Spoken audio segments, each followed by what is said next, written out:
Good morning student. Today we start a new chapter, complex number.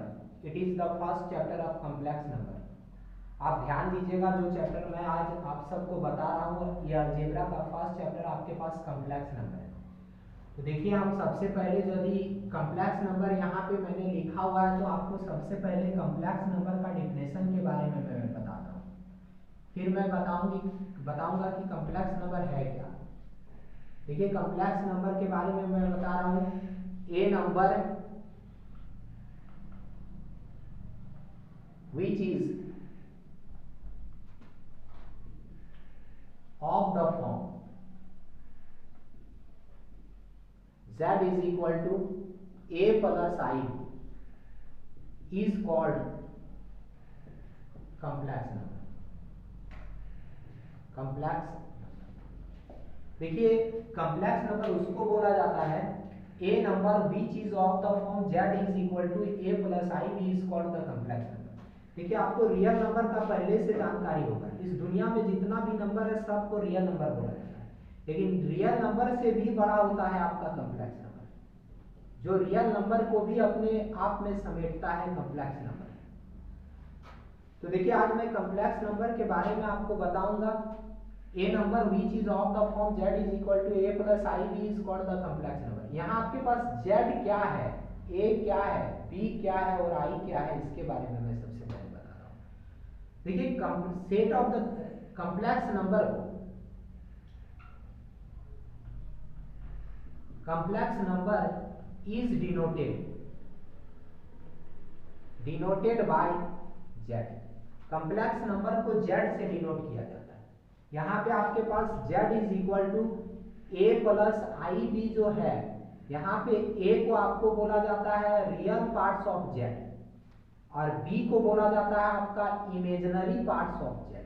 a को बोला जाता है real parts of z, b को बोला जाता है इमेजिनरी पार्ट्स ऑफ z। लेकिन यहाँ पे a b दोनों रियल नंबर है, जिसके साथ i लगा रहेगा उसको इमेजिनरी पार्ट्स बोलेंगे, जिसके साथ i नहीं लगा रहेगा उसको रियल पार्ट्स बोलेंगे। इस पे आप ध्यान दीजिएगा। और z जो होता है इसको कॉम्प्लेक्स नंबर को इंडिकेट करते हैं। जैसे आप बोल सकते हैं कि सर z बराबर यदि हम सिर्फ 7 लिख देंगे तो क्या ये कॉम्प्लेक्स नंबर नहीं होगा, क्योंकि ये आपका रियल नंबर है तो इसका बगल में आप अलग से 0i लिख सकते हैं। देखिए, आपका इस कंडीशन को फॉलो कर रहा है a प्लस बी आई या फिर i b, it is a complex number.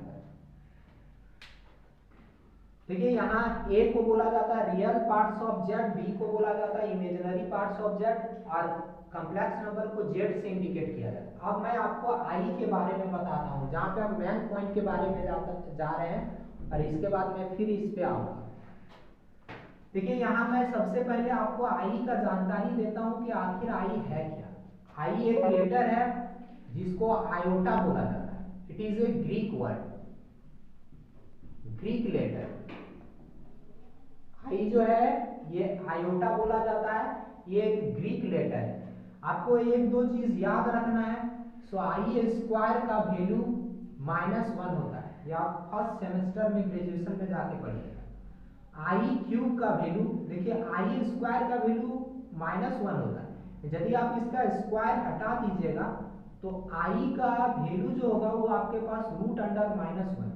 इसी के बारे में आपको हम विशेष जानकारी देंगे। हम रूट्स निकालेंगे जो आप क्लास 10 में पढ़े हैं, d बराबर b स्क्वायर -4ac। वहां आप पढ़े कि यदि d का वैल्यू नेगेटिव आ जाएगा तो रूट्स नहीं निकलेगा, लेकिन हम यहाँ पे कॉम्प्लेक्स कंडीशन में यहाँ निकालेंगे रूट्स। तो देखिए, इसके बाद आप ध्यान दीजिएगा कि आई क्यूब का वैल्यू क्या होता है। तो आई क्यूब का वैल्यू आपको बोलिए आई क्यूब है, तो क्या हम इसको आई स्क्वायर इंटू आई का पावर 1 नहीं लिख सकते हैं, क्योंकि आई स्क्वायर और आई का पावर 1 यदि हम ऐड कर देंगे तो आपका 2 1 3 ही हो जाएगा। अब ध्यान दीजिए, आई स्क्वायर का वैल्यू आपके पास -1 और आई का आई हम उतार देते हैं तो आपके पास प्लस माइनस आई 1 जा आई, तो आपका आई क्यूब का वैल्यू आपका -i हो जाएगा। उसी तरह आपके पास i4 का वैल्यू, क्या हम i4 को आई स्क्वायर इंटू आई स्क्वायर नहीं लिख सकते हैं? a का पावर m इंटू a का पावर n जो होता है, a का पावर m इंटू a का पावर n जो होता है वो a का पावर m प्लस n के इक्वल होता है। तो दोनों को ऐड कर देंगे तो फिर से 4 ही आ जाएगा।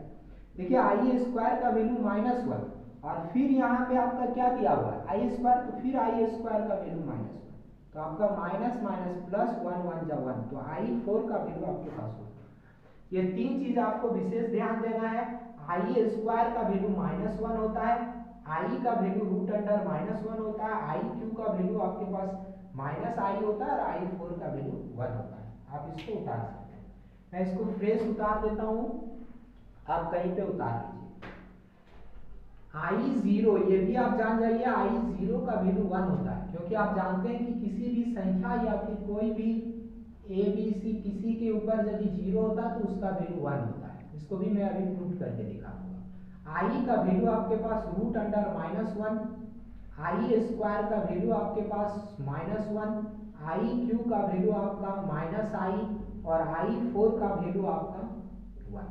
तो आपको विशेष ध्यान देना है आई स्क्वायर का वैल्यू और i4 का, क्योंकि i4 का आप वैल्यू जानिएगा तो आप सारा क्वेश्चन आई का पावर कुछ भी आएगा उसको आप इजीली सॉल्व कर सकते हैं। इसको आप बताइए। आई का मतलब होता है iota, it is a Greek letter.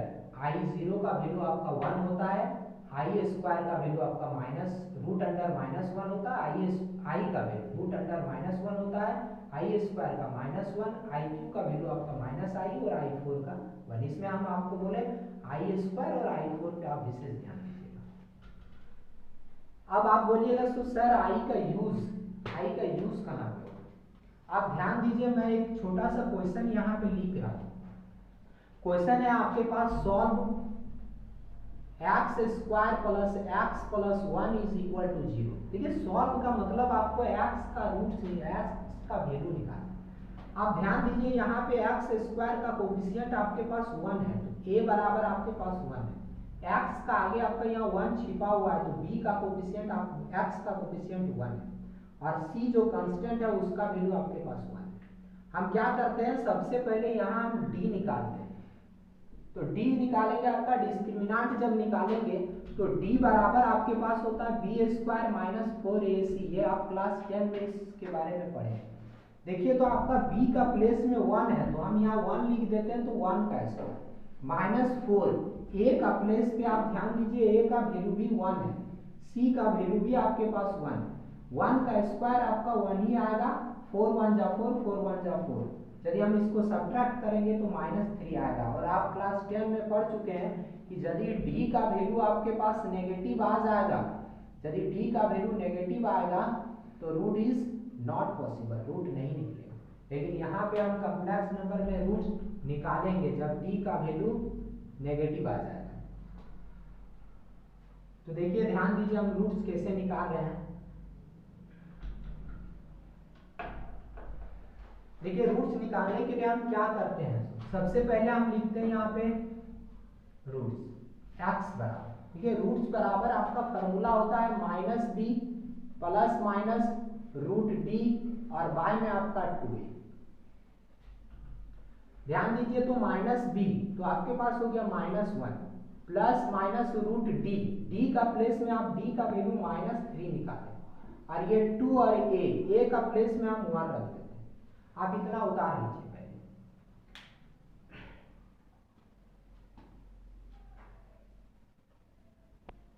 हो गया होगा, आप ध्यान दीजिए।